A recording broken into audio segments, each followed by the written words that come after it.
भारतीय नौसेना ने टैंकर में लगी आग को भी बुझाया और पूरे क्रू को भी सुरक्षित बाहर निकाल लिया।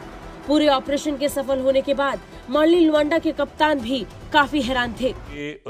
जो हुतीज हैं उन्होंने ये मार्लिन लुआंडा ये बरतानिया का जो है शिप्स आसपास फ्रांस का एक जहाज वो मौजूद था, इंडिया की जो नेवी है वो मौजूद थी इस जहाज के ऊपर। उन्होंने बताया कि वो खुद हिम्मत हार चुके थे। उन्हें लगा कि भरे हुए टैंकर पे लगी आग शांत नहीं होगी, पर भारतीय नौसेना ने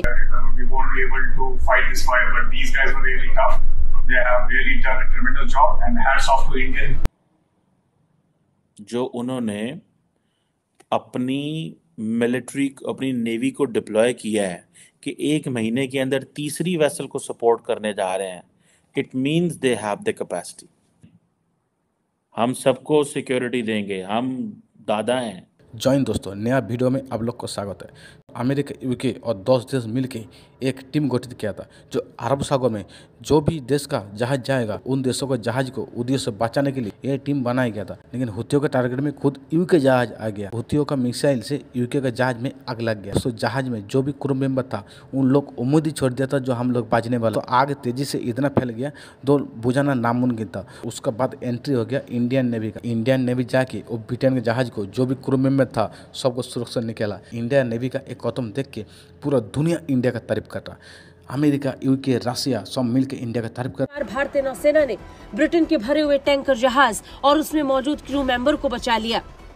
हुतियों के मिसाइल हमले की चपेट में आने से इस जहाज पर भयंकर आग लग गई थी और टैंकर के भरे होने के कारण उम्मीद थी कि इस आग को बुझा पाना असंभव है। जहाज पर मौजूद कैबिन क्रू भी हार मान चुका था, लेकिन भारतीय नौसेना और INS विशाखापट्टनम ने हार नहीं मानी और कर दिखाया अरब सागर में सबसे बड़ा कारनामा। भारतीय नौसेना ने टैंकर में लगी आग को भी बुझाया और पूरे क्रू को भी सुरक्षित बाहर निकाल लिया। पूरे ऑपरेशन के सफल होने के बाद मार्लिन लुआंडा के कप्तान भी काफी हैरान थे।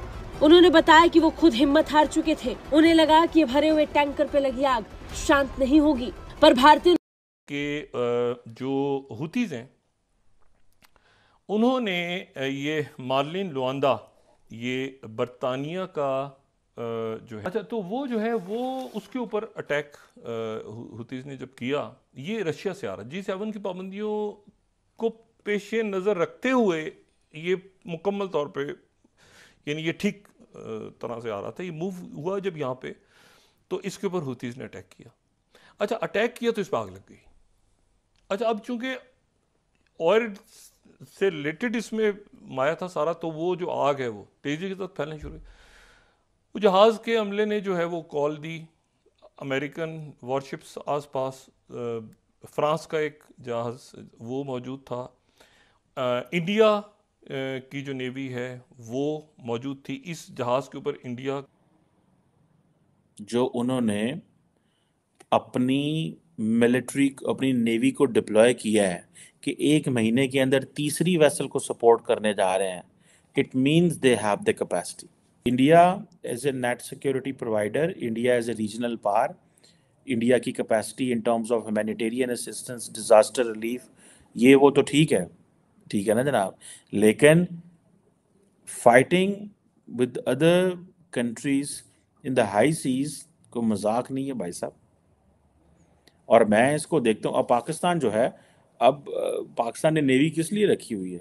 प्राइमरली हमारी नेवी कोई पायरेसी काउंटर करने के लिए हम इतनी लंबा चौड़ा नेवी को इस्तेमाल नहीं करते, या करते हैं तो वो उतना ही करते हैं जितनी हमें ख़तरा होता है, इससे ज़्यादा नहीं हम करते। बाकी हम जो है वो हमारा फोकस जारी बात है इंडिया पे होता है, और इंडिया को ही हम देख रहे होते हैं वो क्या कर रहे हैं। लेकिन नेट सिक्योरिटी प्रोवाइडर का मतलब होता है कि हमारे एम्बिशन ज़्यादा हैं, हम ज़्यादा हिस्सा चाहते हैं। जो फ्रेंच प्रेसिडेंट एमानुएल मैक्रोन कल बैंक्वेट डिनर पे कह के गए हैं कि भाई और मुल्कों को भी हक दो इस खित्ते में, इंडो पैसिफिक में, इंडिया को भी दो, हमें भी दो। सो नेट सिक्योरिटी प्रोवाइडर का मतलब यह है कि हम बड़े हैं, बाकी छोटे हैं, हम सबको सिक्योरिटी देंगे, हम दादा हैं, यही मतलब अपनी लोकल लैंग्वेज में जैसे हम करें तो यही इसका मतलब है ना, नेट सिक्योरिटी प्रोवाइडर। सो ये चीज़ें जो हैं ये हैं, so it means India is deploying, India is fully ambitious, कि वो इन चीज़ों को फुल एम्बिशियस होकर लगा हुआ है। ठीक है जी, कि हाँ हम ये कर सकते हैं या करना चाहिए हम। और ये इंडिया आपको पता है 2011 ऑनवर्ड कॉन्टीन्यूसली लगा हुआ है net security provider, net security provider. ठीक है, और ये सारे जितने भी इंडियन ओशन में लिटरल स्टेट्स हैं सब में वो लगा हुआ है। और they want to emerge as a first responder and they. अच्छा, ये पहला वाकया है इस तरह का कि ये मैं यहाँ पे कोट कर रहा हूँ सेंट कॉम की जो प्रेस रिलीज है 16th, Houthis fire anti ship ballistic missile towards USS Carney. अच्छा, ये जो हुआ है, और फिर नेवी टाइम्स जो है ये खबर दे रहा है कि USS Carney shoots down missile in first attack on navy since अक्टूबर।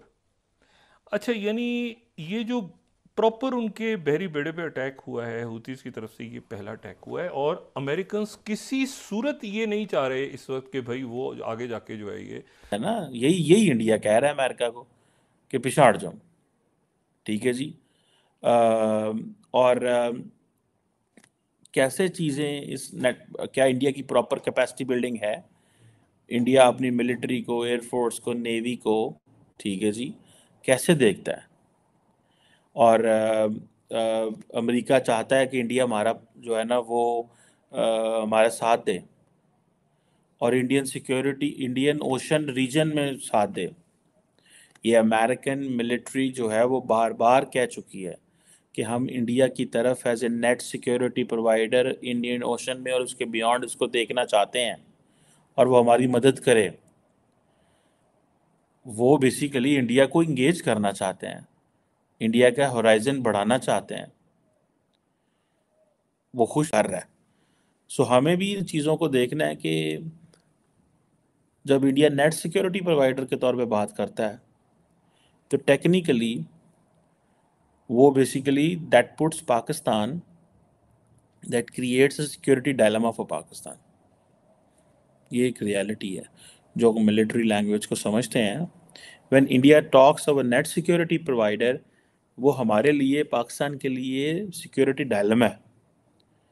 हम जारी बात है फिर बंदे घबरा जाते हैं कि भाई ये कह रहा है net security provider, it means खर्चा बढ़ा दो, अपना एक्सपेंसेस बढ़ा दो, चीज़ें ज़्यादा कर लो। वीडियो कैसा लगा जरूर कमेंट करके बताइएगा। अगर वीडियो अच्छा लगा जरूर लाइक कमेंट शेयर और एक सब्सक्राइब कर